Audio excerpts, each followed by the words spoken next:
നമ്മുടെ retired SP George Joseph സാറിൻ്റെ 2 videos ഞാൻ കണ്ടടേ. അതിൻ്റെ രണ്ടിൻ്റെയും തമ്മിലും ടൈറ്റിൽ ഞാൻ വായിച്ചുതരാം. മാർക്കോ 2 അകത്തായി മുട്ടയിൽ നിന്ന് വിരിയുന്നതിന് മുമ്പേ പണി തുടങ്ങി, കൊച്ചു പിച്ചാത്തി ടൂൾസ് ലഹരി. പിന്നൊരു തമ്മിലും കൊടുത്തുള്ളൂ, തൃശ്ശൂരിൽ 14-കാരൻ 30-കാരനെ കൊന്നത്, പെൺകുട്ടികളെ കൊണ്ടുവന്നത് ചോദ്യം ചെയ്തതിന് പോലീസുകാർക്ക് പോലും അമ്പരപ്പ്. നടൻ ഉണ്ണി മുകുന്ദനും മാർക്കോ സിനിമാക്കാരും ഇതൊന്ന് കാണണം. ഇതെന്തോന്നാണ് ഇത്? ഇതിനു മുമ്പ് വരെ ദൃശ്യം മോഡൽ കൊലപാതകം, ദൃശ്യം മോഡൽ ഒരു കൊലപാതകം നടന്നു കഴിഞ്ഞാൽ അപ്പോഴത്തേക്കും ദൃശ്യം മോഡലായിരുന്നു. പിന്നെ ഒരിടയ്ക്ക് ഞാൻ കേട്ടിട്ടുണ്ടായിരുന്നത്, എവിടെയെങ്കിലും ആരെങ്കിലും വട്ടം കൂടി 4 കേക്ക് മുറിച്ച് കഴിഞ്ഞാൽ റോട്ടിലോ അല്ലെങ്കിൽ പാർക്കിലോ വെച്ച് മുറിച്ച് കഴിഞ്ഞാൽ ആവേശം മോഡലായിരുന്നു. ഇപ്പം മാർക്കോ മോഡൽ. എന്താണെങ്കിലും സിനിമേൻ്റെ മുകളിൽ ഞാൻ ഇട്ട് കൊടുക്കുക. എന്താണ് റിയലായിട്ട് സൊസൈറ്റിയിൽ നടക്കുന്നത് അതല്ലേ അഡ്രസ്സ് ചെയ്യേണ്ടത്. പ്രത്യേകിച്ച് ജോർജ് ജോസഫിനെ പോലുള്ള സാറ് അത് കൃത്യമായി പറയാൻ പറ്റണം. ബിക്കോസ് പോലീസാണ്, റിട്ടയർഡ് പോലീസാണ്. എന്താണ് നമ്മുടെ സൊസൈറ്റിയിൽ ഇത്രകാലം നടന്നുകൊണ്ടിരുന്നതെന്നുള്ളതിനെ കുറിച്ചിട്ട് നല്ല വ്യക്തമായിട്ടുള്ള ധാരണയുള്ള ഒരു വ്യക്തിയാണ്. ഇപ്പോഴും അന്വേഷിച്ചാലും കാര്യങ്ങൾ നോക്കിയാലും ഇദ്ദേഹത്തിന് കുറേ കാര്യങ്ങൾ റിവീൽ ചെയ്യാനും പറയാനും പറ്റും.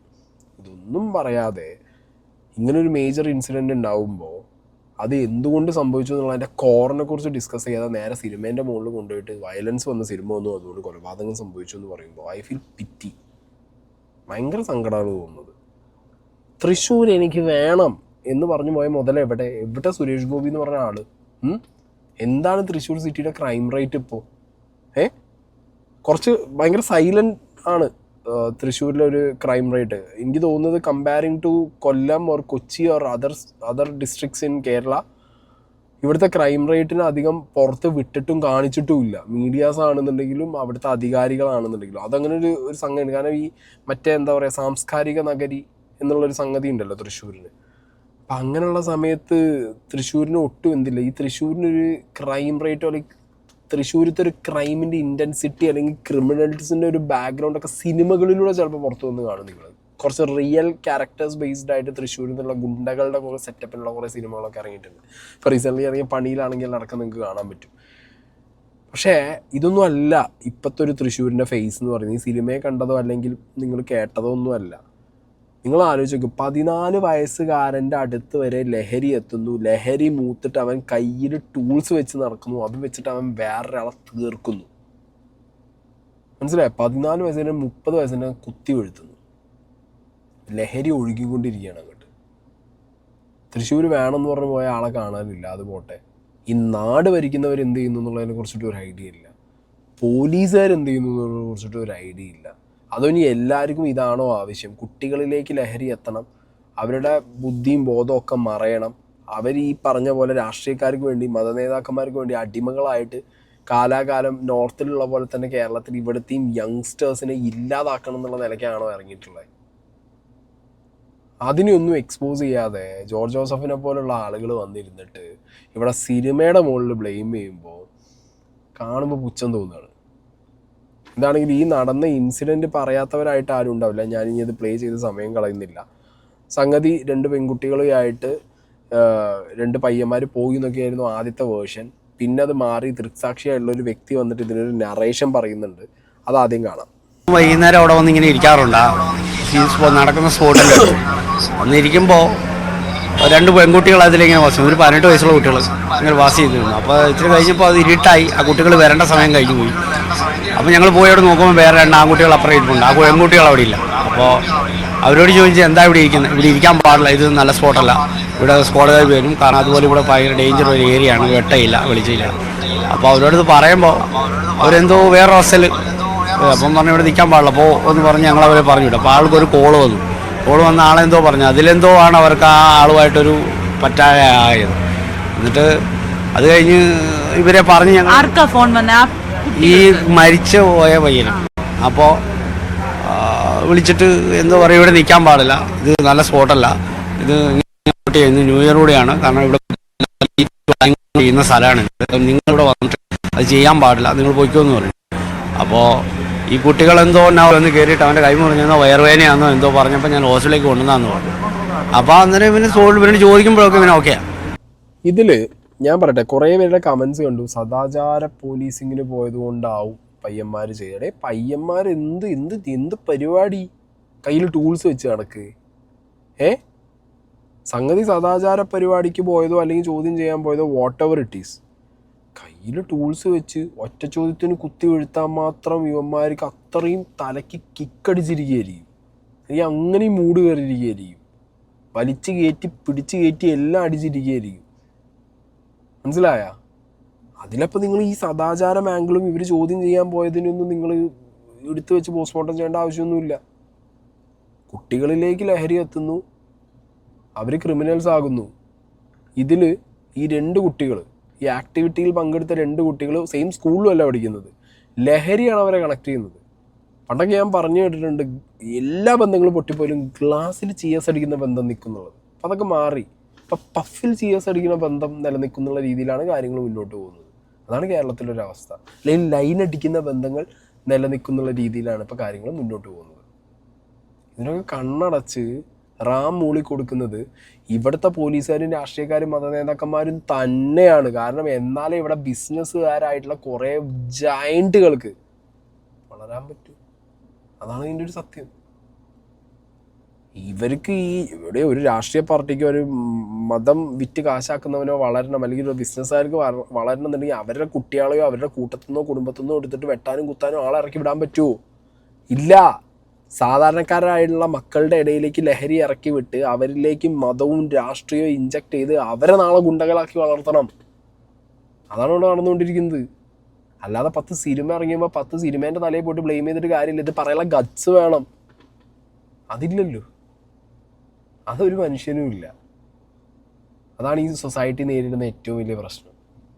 പറയാൻ ആൾ വേണം, ചോദ്യം ചെയ്യാൻ ആൾ വേണം. പേടിച്ചിരുന്നിട്ട് ഒരു കാര്യമില്ല. ഇനി ഈ പറഞ്ഞ ഈ കൂട്ടത്തിലുള്ള ഒരു പയ്യൻ, ഈ കുത്തിയ പയ്യൻ, ഇവൻ്റെ അച്ഛനൊരു ഗുണ്ടയത്രേ, മരിച്ച ഗുണ്ട. ഓക്കെ, അപ്പം മരിച്ച ഗുണ്ടയുടെ മകനാണ് ഇവൻ. മരിച്ച ആ ഗുണ്ട എങ്ങനെ ഗുണ്ടയായി എന്നുള്ളത് ആദ്യം നോക്കണം.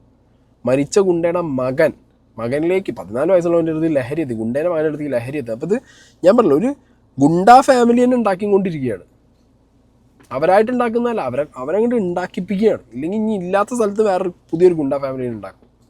ഈ നോർത്തിലൊക്കെ ഉണ്ട് ഈ സെറ്റപ്പ്. വോട്ട് ബാങ്കിന് വേണ്ടിയിട്ട് യങ് ആയിട്ടുള്ള നമ്മുടെ ജനറേഷൻ്റെ തലയിലേക്ക് ഈ മദ്യവും ഈ ലഹരിയും കുത്തിവെച്ച് അവരെ ഇല്ലാതാക്കുക, തിങ്ക് ചെയ്യാനുള്ള ശക്തി അവരത് കളയുക എന്നുള്ളൊരു പാറ്റേണിലേക്ക് നമ്മുടെ നാട്ടിലും പണി തുടങ്ങിയിട്ട് കുറച്ച് കാലമായിട്ട്. നിങ്ങൾ ഈ അടുത്തെടുത്ത് നോക്കുക, ഏറ്റവും കൂടുതൽ അടിപിടി. ഞാൻ പൊതുവേ പറയാറുണ്ട്, സോഷ്യൽ മീഡിയ വന്നതുകൊണ്ടാണ് കുറേയൊക്കെ എന്ത് കാണുന്നത്, ഈ സ്കൂളിലും കോളേജിലും നടക്കുന്ന അടികൾ പുറത്ത് വരുന്നത്. അവിടുന്ന് ഇവിടുന്ന് വീഡിയോ ഒക്കെ എടുത്ത് പുറത്ത്. പണ്ട് നമ്മളും പഠിച്ച സമയത്തൊക്കെ അടിപിടി ഉണ്ടായിട്ടുണ്ട്. ഇപ്പം പിന്നെ അത് പുറത്തു വന്നാൽ തല്ലുമാലേൻ്റെ തലയിൽ വരും. ഞാൻ നേരത്തെ പറയാൻ വന്നപ്പോൾ കൂട്ടത്തിൽ മറന്നു പോയത്, കോളേജിലും സ്കൂളിലും അടി ഉണ്ടാക്കിയാൽ അത് തല്ലുമാലയാവും. അപ്പോൾ ആ തല്ലുകളുടെ പാറ്റേൺ ഒരു വ്യത്യാസമുണ്ട്. പണ്ട് നമ്മൾ സ്കൂളിലും കോളേജിലും അടിച്ച പോലത്തെ അടികളല്ല ഇപ്പോൾ നടന്നുകൊണ്ടിരിക്കുന്നത്. ഇപ്പോൾ ജൂനിയർ സീനിയേഴ്സിനൊക്കെ കയറി അടിക്കുന്നത്. അതൊക്കെ എന്തിൻ്റെ ബലത്തിൻ്റെ മുകളിലാണെന്നുള്ളതൊക്കെ നിങ്ങളൊന്ന് അന്വേഷിച്ച് കഴിഞ്ഞാൽ ഏകദേശം കാര്യങ്ങൾ മനസ്സിലാവും. ഇനി ജോർജ് ജോസഫിൻ്റെ ഈ വീഡിയോയിലേക്ക് വരാം. ഈ ജോർജ് ജോസഫ് സാർ പറഞ്ഞ് തുടങ്ങിയപ്പോൾ ഞാൻ വിചാരിച്ചു ഓക്കെ ഇങ്ങേരെങ്കിലും ഉണ്ടല്ലോ ഇവിടെ പറയാനുള്ളത്. പിന്നെ റൂട്ട് മാറി, പിന്നെ സിനിമയിലേക്ക് പോയി. തുടക്കത്തിൽ ഒരു കുറച്ച് ഇങ്ങനെ ഇട്ടു, രാഷ്ട്രീയവും മതവും എന്നൊക്കെ പറഞ്ഞിട്ട്. ഇത് എന്തുകൊണ്ടാണ് കേരള സമൂഹത്തിലെ കുട്ടികളെല്ലാം വയലൻസിലേക്ക് നീങ്ങുന്നത്? ഇവിടെ രാഷ്ട്രീയ പാർട്ടികൾ അണികളുണ്ടാക്കുന്നത് വയലൻസ് കാണിക്കാൻ വേണ്ടിയിട്ടാണ്. കുട്ടികളെ മുഴുവൻ വയലൻസ് കാണിക്കുകയാണ്. എതിർചേരിയിലുള്ള രാഷ്ട്രീയക്കാരെ എതിരിടുന്നത് ഈ സ്കൂൾ കുട്ടികളും കോളേജ് കുട്ടികളുമാണ്. അവർക്കൊക്കെ ചില സംഘടനയുടെ പേരും കൊടുത്തു. അതിൻ്റെ യങ്സ്റ്റേഴ്സ് എന്ന് പറയും. പൊതുവെ സ്കൂളിലും കോമ്പൗണ്ടിലൊക്കെ അടിയാണ് കേരളത്തിൽ. റോഡിലും അത് തന്നെ. രാഷ്ട്രീയമായ ചേരിതിരിവിന് കുട്ടികളെ ഉപയോഗിക്കുന്നു, കോളേജ് സ്റ്റുഡൻസിനെ ഉപയോഗിക്കുന്നു, പഠിക്കുന്ന വിദ്യാർത്ഥികളെ ഉപയോഗിക്കുന്നു. അവരിൽ പലരും കൊല്ലപ്പെടുന്നു. അപ്പം ഇത് കേരള സമൂഹത്തിൽ മുഴുവൻ അംഗീകരിക്കപ്പെട്ട പോലെയാണ്.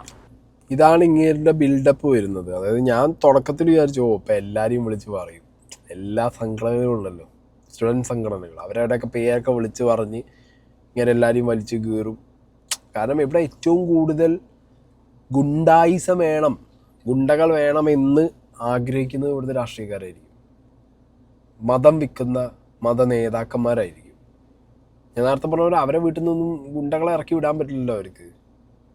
അവർക്ക് മറ്റേ വീട്ടിൽ തൊടലിൽ കെട്ടി കടിക്കാൻ അഴിച്ചു പറഞ്ഞ പട്ടിയെ പോലെ സാധാരണക്കാരൻ്റെ വീട്ടിലെ കുട്ടികളെയാണ് ആവശ്യം.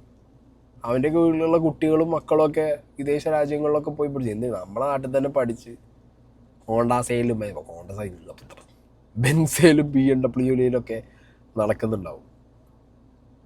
അപ്പോൾ ഇത് ഞാൻ പറഞ്ഞല്ലോ, പലരും ഇതൊക്കെ പറയാൻ മടിക്കുന്നതും ചോദ്യം ചെയ്യാൻ മടിക്കുന്നതും എത്ര കാലം മിണ്ടാതിരിക്കുന്നുള്ളതൊന്നും എനിക്കറിയാൻ പാടില്ല. ഇനി മിണ്ടി തുടങ്ങി എന്നെ തീർക്കുമെന്നുള്ളതും എനിക്കറിയില്ല.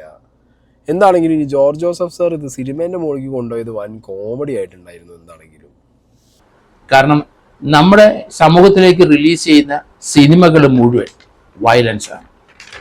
കുത്തും വെട്ടും അടിപിടിയും നമ്മുടെ ജീവിതത്തിൽ ആലോചിച്ചും കണ്ടിട്ടുമില്ലാത്ത രീതിയിലുള്ള വയലൻസാണ് ഓരോ ഡയറക്ടർമാർ പുറത്തേക്ക് വിടുന്നത്. അത് ഈ അടുത്ത കാലത്ത് നമുക്കറിയാം മാർക്കോ എന്നൊരു സിനിമ, അത് ഇന്ത്യയിൽ നിരോധിക്കേണ്ട സിനിമയാണ്.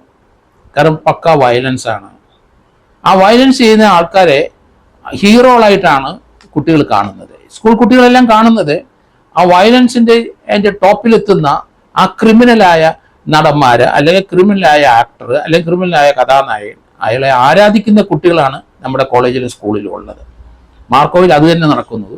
മനുഷ്യ ശരീരത്തെ വെട്ടിമുറിക്കുന്നതും അതുപോലെ കുട്ടികളെ കെട്ടിത്തൂക്കി കൊല്ലുന്നതും അവരുടെ കൈ അല്ലെങ്കിൽ അറുത്തു മാറ്റുന്നതും ശരീരം 5-6 കഷങ്ങളാക്കി മാറ്റുന്നതും ചെവി കടിച്ചു പറിക്കുന്നതും ഇങ്ങനെ രീതിയിലുള്ള വയലൻസുകളാണ് പൊതുവെ ആ മാർക്കോ സിനിമയിൽ ഉണ്ടാകുന്നത്. ആരാണ് ഇവർക്ക് A സർട്ടിഫിക്കറ്റ് കൊടുത്തത്? അത് A സർട്ടിഫിക്കറ്റിന്റെ പരിധി വരുന്നില്ല. ഇത് ഇന്ത്യയുടെ സംസ്കാരത്തിനും പൈതൃകത്തിനും ഭരണഘടനയ്ക്കും എതിരാണ്. ആ രീതിയിലുള്ള സിനിമ ആരാണ് പുറത്തുവിട്ടത്, A സർട്ടിഫിക്കറ്റ് ആരാണ് കൊടുത്തത്, അത് കോടതി പരിശോധിക്കണം. കാരണം അങ്ങനെ ഇന്ത്യയിലെ സിനിമാറ്റോഗ്രാഫി ആക്ടിന്റെ പരിധിയിൽ നിന്നുകൊണ്ട് സമൂഹത്തിനെ മുഴുവൻ നശിപ്പിക്കുന്ന രീതിയിലുള്ള പ്രവണതകളുള്ള അതുപോലത്തെ വയലൻസ് തുറന്നുവിട്ട് അത് ചെയ്യുന്ന ആൾ ഹീറോ ആയിട്ടും കുട്ടികളുടെ മനസ്സിൽ പതിപ്പിക്കുന്ന രീതിയിലുള്ള സിനിമ നിരോധിക്കണം. എന്തെന്നാ ഇങ്ങനെ പറഞ്ഞുകൊണ്ടിരിക്കുന്നത്? ഈ നാട്ടിലൊരു നിയമമുണ്ട്, ഒരു സെൻസർ ബോർഡ് ഉണ്ട്. അതിൻ്റെ പരിധിയിൽ സർട്ടിഫിക്കറ്റ്സ് പലതുണ്ട്. A++ എന്നൊക്കെ പറഞ്ഞിട്ട് A സർട്ടിഫിക്കറ്റ് കൊടുത്തൊരു പടം, അതായത് ഇതിൻ്റെ സെൻസർ ബോർഡ് കണ്ട് അതിൻ്റെ ലിമിറ്റ്സിലുള്ള വയലൻസ് വെച്ചിട്ടാണ് ഈ പടം പുറത്തിറക്കിയിട്ടുള്ളത്. അതുകൊണ്ട് ഇവർ നിയമത്തിനെ വെല്ലുവിളിച്ചു എന്നുള്ളത് ഒരിക്കലും പറയാൻ പറ്റില്ല. പിന്നെ ഈ പൈതൃകം, നമ്മുടെ സംസ്കാരം എന്നൊക്കെ പറയുന്ന സമയത്ത് ഞാൻ എപ്പോഴും എല്ലാവരും ഇത് ചോദിക്കുമ്പോൾ ഞാൻ പറയാറുണ്ട്, മഹാഭാരതവും രാമായണവും ഈ നാടിനെ പണ്ട് എന്താ പറയുക ഇൻവേഡ് ചെയ്യാൻ വന്ന മുഗൾ സാമ്രാജ്യം മുതൽ അങ്ങോട്ട് ഇനി ഡച്ച്, പോർച്ചുഗീസ്, ഇംഗ്ലീഷ് എല്ലാവരും തമ്മിൽ യുദ്ധവും അതും ഇതും മറ്റൊന്നും മറിച്ചതൊക്കെ ആയിട്ട് വയലൻസോട് വയലൻസ് അല്ലേടേ? ആണോ അല്ലേ? നിങ്ങൾ പറ. വയലൻസ് ഒഴിച്ച് മാറ്റി നിർത്താൻ പറ്റുമോ? എന്തെങ്കിലുമൊക്കെ എപ്പിക് സ്റ്റോറീസ് കേൾക്കുമ്പോൾ എന്താണ് ശരിക്കും വയലൻസ് അല്ലേ നടന്നുകൊണ്ടിരിക്കുന്നത്? ആണോ അല്ലേ? ഇതൊക്കെ ഇപ്പോൾ രാമായണ മഹാഭാരതം സിനിമ എടുക്കുമ്പോൾ യുദ്ധം ഒഴിവാക്കിയിട്ട് പൂ കൊടുക്കുന്നതും കെട്ടിപ്പിടിക്കുന്നതും ഇരിക്കുന്നതും വരം കൊടുക്കുന്നതും മാത്രമേ സിനിമ എടുക്കാൻ പറ്റൂ. ചില സിനിമകൾ എടുക്കുന്ന സമയത്ത് ചിലപ്പോൾ വയലൻസ് കാണിച്ചിട്ടാവുമോ സിനിമ എടുക്കുന്നത്, ചിലത് പ്രേമം കാണിച്ചിട്ടായിരിക്കും, ചിലത് കോമഡി ആയിരിക്കും. ഇപ്പം ഇതൊക്കെ വിട്. ഒരു പടം ഇറങ്ങി, ആ പടം കാരണം സംഭവിച്ചു എന്ന് പറയുമ്പോഴത്തേക്ക് എനിക്കതിലൊരു ലോജിക്ക് എനിക്ക് മനസ്സിലാവുന്നില്ല. ഇവരെന്താണ് ഈ ഉദ്ദേശിക്കുന്നത് എന്നുള്ളത്. അതിന് പറയാനൊരു ലോജിക്ക് വേണ്ടേ? പടം കാരണം സംഭവിച്ചു, ഇവരിത് കാണിച്ചത് കൊണ്ട് ഇനി അങ്ങോട്ട് സൊസൈറ്റിയിലെ എല്ലാവരും കുട്ടികളൊക്കെ വഴി തെറ്റിപ്പോകും എന്നുള്ളതൊക്കെ പറയുമ്പോൾ റിയാലിറ്റിയിൽ നിന്ന് ഒളിച്ചോടുകയല്ലേ ചെയ്യുന്നേ? തൃശ്ശൂർ ഒരു ഹോട്ട്സ്പോട്ടായി മാറിക്കൊണ്ടിരിക്കുകയാണ്, അല്ലെങ്കിൽ ഹോട്ട്സ്പോട്ട് ആണിപ്പോൾ. എല്ലാ തരത്തിലുള്ള വൃത്തികെട്ട ആക്ടിവിറ്റീസും തൃശ്ശൂർ ഭയങ്കര ഓണാണിപ്പോൾ. കൊച്ചിയിലോ തിരുവനന്തപുരത്തോ അല്ലെങ്കിൽ അങ്ങനത്തെ കേരളത്തിലെ വേറെ ഏത് മേജർ സിറ്റിയിൽ ഇറങ്ങി നടക്കുന്നതിനേക്കാൾ കൂടുതൽ പേടിക്കണം ഇപ്പോൾ തൃശ്ശൂർ ഒരാൾ ഇറങ്ങി നടക്കാൻ. റിയാലിറ്റിയാണ്. തൃശ്ശൂരുള്ളവരോട് ചോദിക്കുക, അല്ലെങ്കിൽ തൃശ്ശൂർ വഴി ട്രാവൽ ചെയ്യുന്നവരോട് ചോദിക്കുക. പലതരം ആക്ടിവിറ്റീസാണ് അവിടെ നടന്നുകൊണ്ടിരിക്കുന്നത്. ആളുകൾ കുറേ പേരൊക്കെ ഈ ലഹരിയുടെ ഇൻഫ്ലുവൻസിൽ ബോധം പറഞ്ഞ അവസ്ഥയിലായിരുന്നു. കുട്ടികളും ഉണ്ട്, സ്ത്രീകളും ഉണ്ട്, ആണുങ്ങളും ഉണ്ട്, വയസ്സായവരും ഉണ്ട്, മിഡിൽ ഏജ്ഡ് ആയിട്ടുള്ള ആളുകളുണ്ട്, എല്ലാവരും ഉണ്ട്. സോ ഇതാരുടെ താല്പര്യങ്ങൾക്ക് വേണ്ടിയിട്ടാണ് ഈ ലഹരി ഒഴുക്കിക്കൊണ്ടിരിക്കുന്നത്? ഇതെല്ലാം കൂടിയും പിടിച്ചിട്ട് ഒരു സിനിമേൻ്റെ തലയിലിട്ടിട്ട് എന്ത് കാര്യം? എന്ത് കാര്യം? നിങ്ങൾ തന്നെ ഒരു സ്വയം ബുദ്ധിക്ക് ഇരുന്ന് ചിന്തിക്കും. ഒരു സിനിമയുടെ മുകളിൽ ഇത് കൊടുത്തിട്ട് എന്തെങ്കിലും കാര്യമുണ്ടോ? നോ. ഈ പ്രവൃത്തി ചെയ്ത കുട്ടികളുടെ ബാക്ക്ഗ്രൗണ്ട് നോക്ക്. അച്ഛനൊരു മരിച്ച ഗുണ്ട, ഇവരുടെ അടുത്ത് ലഹരി എത്തുന്നു, ലഹരിക്ക് വേണ്ടി ഒത്തുചേരുന്നു. ഈ പ്രവൃത്തി ചെയ്തതിന് ശേഷം ഇവർ കൃത്യമായിട്ട് ക്രിമിനൽ മൈൻഡ് സെറ്റുള്ള കുട്ടികളാണ്. ഈ സിനിമ ഇറങ്ങുന്നതിന് മുമ്പേ ഇവർക്ക് കൃത്യമായിട്ട് ഒരാളെ കുത്തിയതിന് ശേഷം സ്വയം രക്ഷയ്ക്ക് വേണ്ടി കുത്തി എന്ന് പറയാനറിയാം. വീട്ടിൽ പോയി അമ്മേനോട് കൈ മുറിഞ്ഞു, ഹോസ്പിറ്റലിൽ അമ്മേനെ വിളിച്ചു കൊണ്ടുപോയി തുന്നിക്കാൻ അറിയാം. ഓൾറെഡി ലഹരിക്ക് അടിമയായ കുട്ടികളെ വീട്ടുകാർ കൊണ്ടുപോയി ചികിത്സിക്കാൻ നോക്കി, നടന്നിട്ടില്ല. സാർ പ്ലീസ്, ഒരു കാര്യം നിങ്ങൾ തുറന്ന് പറയാൻ പറ്റുമെങ്കിൽ പറ. ജോർജ് ജോസഫിനെ പോലുള്ള ആളുകൾ, ഈ നാട്ടിലെ ലഹരി മാഫിയ ആരാണ്? സിനിമാക്കാരാണോ? സിനിമാക്കാരിലേക്കും സിനിമയിലേക്കും വരെ ലഹരി ഒഴുകുന്നു.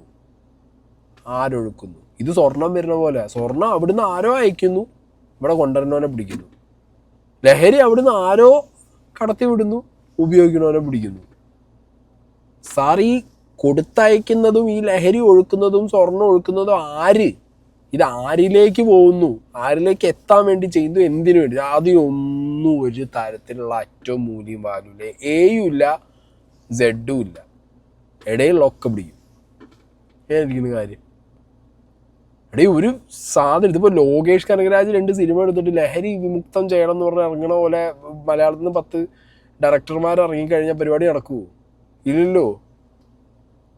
പോലീസും ഇവിടുത്തെ എന്താ പറയുക, സർക്കാർ ഉദ്യോഗസ്ഥരും പോലീസുകാരും സോഷ്യൽ റെസ്പോൺസിബിലിറ്റി ഉള്ള ഓരോരുത്തരും ഇറങ്ങണ്ടേ? അതല്ലേ വേണ്ടേ? ഇതാ അതിനു പകരം സിനിമേൻ്റെ മുകളിൽ മെല്ലെ കൊണ്ടുപോയിട്ട് ബ്ലെയിം ഇട്ടിട്ട് എന്നാ അതാ പിടിച്ചത്, ഈ സിനിമേൻ്റെ തലയിൽ കൊണ്ടുപോയിടാം. ഇതും പറഞ്ഞ് രാജ്യത്തിൻ്റെ പൈതൃകം, ഭാരതത്തിൻ്റെ അഭിമാനം ഓപ്പാണ്. സിനിമേൻ്റെ തലയിലല്ല ഇടേണ്ടത്. ഞാൻ വീണ്ടും പറയുന്നു, വേര് സുരേഷ് ഗോപി. എവിടെ സുരേഷ് ഗോപി? എവിടെ? അങ്ങേക്ക് തൃശ്ശൂർ കിട്ടിയതോടുകൂടി മടിയായി. സ്വന്തം സിറ്റി നന്നാക്കണം സാർ. എന്താണെങ്കിലും സ്റ്റേറ്റ് ഭരിക്കുന്നവർ ഇടിച്ചു കാട്ടിയിരിക്കുകയാണ്.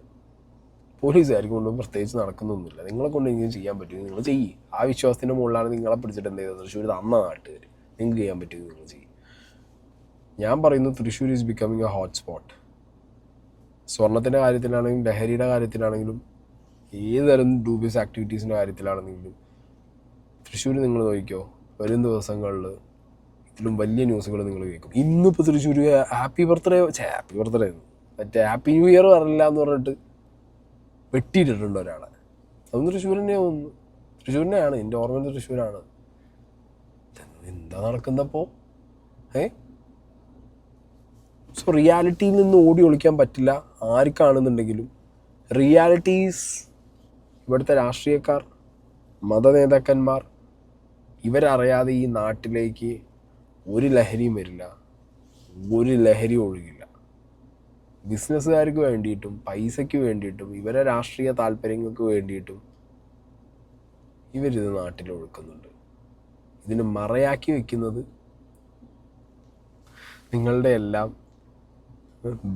പേടി, ഭക്തി കൊണ്ടുള്ള പേടി, രാഷ്ട്രീയക്കാരോടുള്ള പേടി, സിസ്റ്റത്തിനോടുള്ള പേടി, ചോദ്യം ചെയ്യാനുള്ള പേടി, സംസാരിക്കാനുള്ള പേടി ഇവർ മുതലാക്കും.